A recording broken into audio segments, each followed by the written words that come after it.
The test is in 4-part, Part 1, Part 2, Part 3, and Part 4. Now look at Part 1.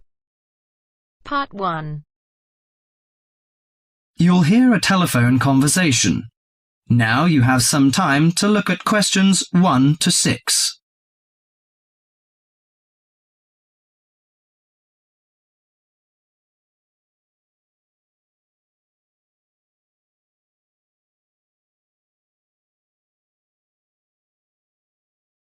Listen to the conversation and answer questions 1 to 6. Good morning, Country Comfort Albury. Oh, hi. I'd like some information, please. I'd like to find a double room to stay for the weekend. What kind of rooms do you have? Well, we provide a variety range of accommodation depending upon your likes. The guest house room costs $45 per night. It provides air conditioning and shower, and a waterfront room costs $80 per night. It has got its own balcony overlooking the foreshore of the lake. And we've got a kid. How do you charge for children? Extra bedding is available if you require that. If the kid is aged 12 and below, the cost is $10 per night for the guest house room and $15 for the waterfront room. Do you have a swimming pool, tennis court, or something like that? Yes, we've got a swimming pool, which is free for all the guests. But the tennis court charges $8 each hour, including the rent of rackets. How about other facilities? We provide free off-street car parking and internet access. We also installed in-house movies, but that costs $4 per hour. Oh, we don't think we need that. Because of the kid, you know. We don't want him to see movies on the weekend. Well, we also offer ironing equipment in the room. That's useful, I think.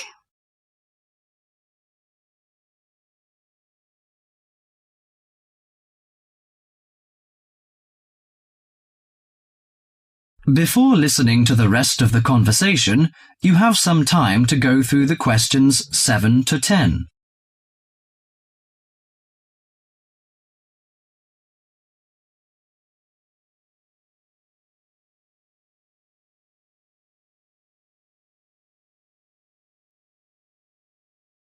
Now listen to the last part of the conversation and answer questions 7 to 10.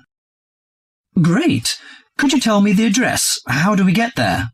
Yes, it's Country Comfort Albury, Albury, at 648 Dean Street, New South Wales. 648 Dean Street, D-E-A-N, is that right? Yes. Well, I wonder what activities are available there in this season. You know, we want to have an indulgent weekend in the boring winter. Oh, you'll not get bored here. You know, Albury is the perfect base for alpine skiing. Besides that, winter's frosty alpine air encourages walks through mist-laden valleys. You can walk alongside rushing streams and waterfalls. After returning to the warm and comfortable lounge, you can sit by the open fire. I think this is the ideal time of year to nourish your body at the Salus Spa.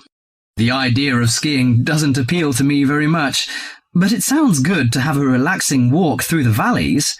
Maybe after that, I'll have a massage and some soaking in the spa. And you know, this hotel is perfectly located in a quiet position off the main highway in central Albury. It's within walking distance of licensed clubs, restaurants, shops, and the central business district. It's known for its excellent cuisine and warm Australian hospitality. Good. It's a good idea to taste the tasty dishes in one of the restaurants. My wife may be interested in shopping. She's always keen on that. I think I'll contact you later. Thank you very much. That is the end of Part 1. You now have half a minute to check your answers.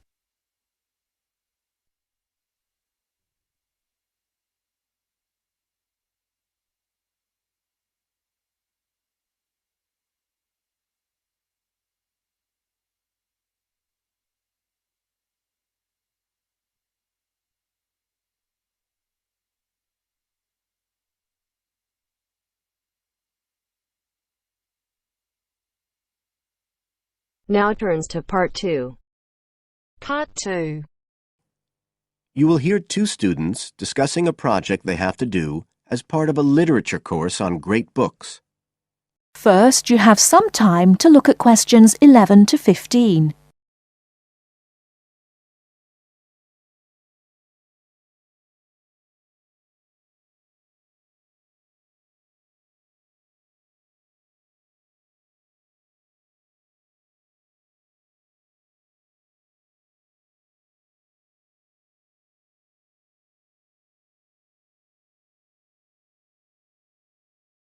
Now, listen carefully and answer questions 11 to 15. Hi, Joey. How are you doing? I heard you were sick. Oh, hi, Olivia. Yeah, I had a virus last week, and I missed a whole pile of lectures, like the first one on the great books in literature, where Dr. Castle gave us all the information about the semester project. I can give you copies of the handouts. I've got them right here. That's okay. I already collected the handouts, but I'm not very clear about all the details. I know we each have to choose an individual author. I think I'm going to do Carlos Castaneda. I'm really interested in South American literature. Have you checked he's on the list that Dr. Castle gave us? We can't just choose anyone. Yeah, I checked. It's okay. Who did you choose? Well, I was thinking of choosing Ernest Hemingway, but then I thought, no, I'll do a British author, not an American one. So I chose Emily Bronte. Okay. And first of all, it says we have to read a biography of our author. I guess it's okay if we just look up information about him on the internet? No, it's got to be a full-length book. I think the minimum length's 250 pages. There's a list of biographies. Didn't you get that? Oh, right. I didn't realize we had to stick with that. So, what do we have to do when we've read the biography? Well, then we have to choose one work by the writer. Again, it's got to be something quite long. We can't just read a short story. But I guess a collection of short stories would be okay? Yes, or even a collection of poems, they said. But I think most people are doing novels. I'm going to do Wuthering Heights. I've read it before, but I really want to read it again now I've found out more about the writer. And then the video. We have to make a short video about our author and about the book. How long has it got to be? A minute. What? Like 60 seconds? We got to give all the important information about their life and the book we choose? Well, you can't do everything. I wrote it down somewhere. Yes, Dr. Castle said we had to find or write a short passage that helps to explain the author's passion for writing, why they're a writer. So we can back this up with reference to important events in the writer's life, if they're relevant. But it's up to us, really. The video's meant to portray the essence of the writer's life and the piece of writing we choose. So when we read the biography, we have to think about what kind of person our writer is. Yes, and the historical context and so on. So for my writer, Emily Bronte, the biography gave a really strong impression of the place where she lived and the countryside around. Right. I'm beginning to get the idea. Before you hear the rest of the talk, you have some time to look at questions 16 to 20.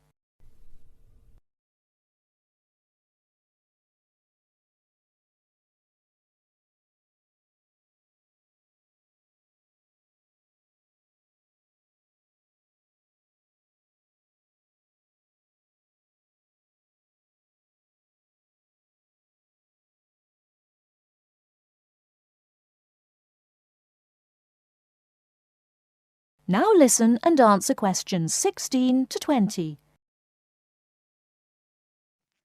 Can I check the other requirements with you? Sure. The handout said after we'd read the biography, we had to read the work we'd chosen by our author and choose a passage that's typical in some way, that typifies the author's interests and style. Yes, but at the same time, it has to relate to the biographical extract you choose. There's got to be some sort of theme linking them. Okay, I'm with you. And then you have to think about the video. So are we meant to dramatize the scene we choose? I guess we could, but there's not a lot of time for that. I think it's more how we can use things like sound effects to create the atmosphere. the feeling we want. And presumably visuals as well? Yeah, of course. I mean, I suppose that's the whole point of making a video. But whatever we use has to be historically in keeping with the author. We can use things like digital image processing to do it all. So we can use any computer software we want? Sure. And it's important that we use a range, not just one software program. That's actually one of the things we're assessed on. Okay.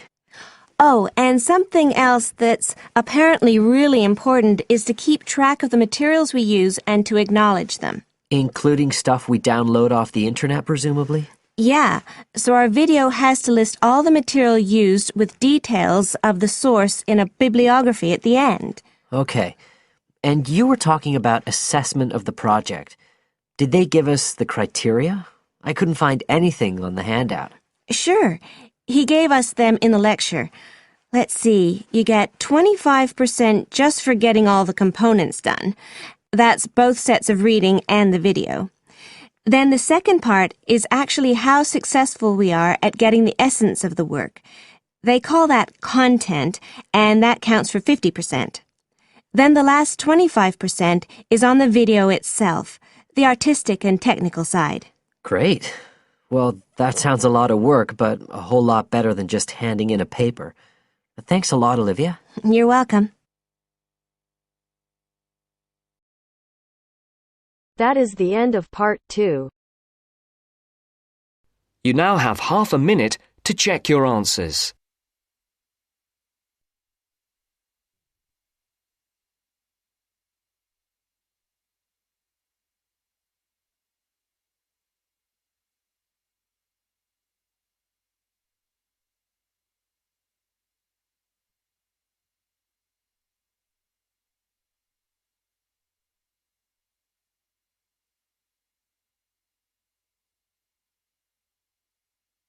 Now turns to part 3.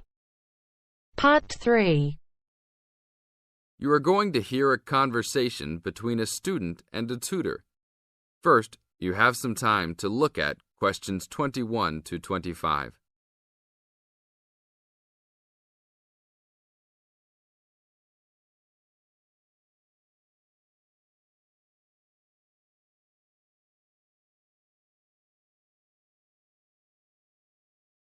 Now listen to the tape and answer questions 21 to 25. Hi, Brad. I was wondering if you have time to answer some of my questions about my upcoming test. Sure, no problem, Jeff. What is it that you're having problems on? Well, it's for my English final. We have to prepare a 5-minute speech to present in front of the whole class, including the professor. So I'm a little bit worried. Is there any specific topic, or can you do it on whatever you want? It has to have something to do with the origins of English literature. I'm thinking of doing it on Shakespeare, but I bet many other students will have the same idea. That's fine. Don't worry if others are doing the same thing. As long as you do a good job, that's all that counts. A good professor will grade all students fairly. You really think so? I suppose Shakespeare is the most famous author, so it should be fine. Besides, Shakespeare has so many works. You only have to choose a couple of them and talk about those. I guess you're right. Do you have any advice about how to prepare a speech? First, you need to select your topic. Have you done this yet? Yes, I have lots of information on Shakespeare. Good. Next, you should do a research on a specific topic. Do you have a deadline for which to turn in your speech topic? The deadline is next Tuesday. So you should have a detailed outline of what you will say by then. Do not just turn in a piece of paper saying Shakespeare on it. That will not give your professor any idea as to what you will be talking about. Okay, so you think I should write out an outline of my speech? Of course!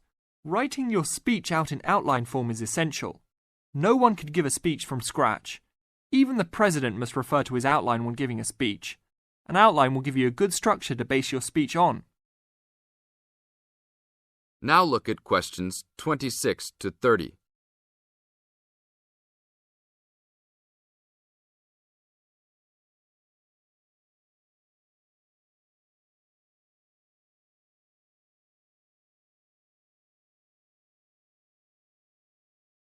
Now listen to the tape and answer questions 26 to 30. That's true. I was thinking that I would do an outline last, after I figured everything out. But I think your idea is better. What should I do after I have an outline prepared? You should then write the speech out, word for word, what you're going to say. This is so you'll have a firm idea of what you will say. It doesn't mean that the speech you will give will be exactly the same, but at least you have a fairly good idea what the final product will be. At this point, I can read it over for you if you want. Really? That would be great. I would appreciate that so much. No problem. Once you write it out, the next step is to practice giving the speech. At first, you can do it in front of the mirror, so you can see your expressions in your presentation. After that, you should practice giving your speech to some friends. I can listen to it for you too. That's a great idea. I really owe you a big favour then. Sure, you can do my Latin homework for me. Just kidding. Seriously, don't worry about it. I can help you with anything you need. So when is the speech due? Well, the speech topic is due next Tuesday. The speech itself will be due next Friday. I can help you any time you want because I have no tests this next week. Besides, I'm an English major and Shakespeare is one of my favourite authors, so helping you out will be no big deal. Thanks so much. Well, I'm going to the library to get started on all this. I'll call you tomorrow. See you tomorrow then.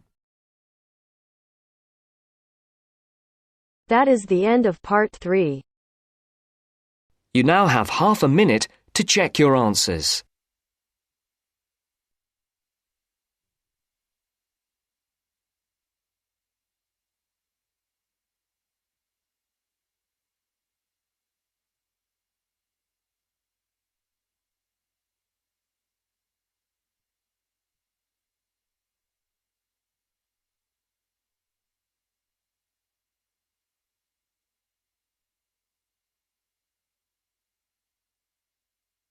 Now turns to part 4. Part 4. You'll hear a lecture on MSG. First, you have some time to read questions 32 to 41.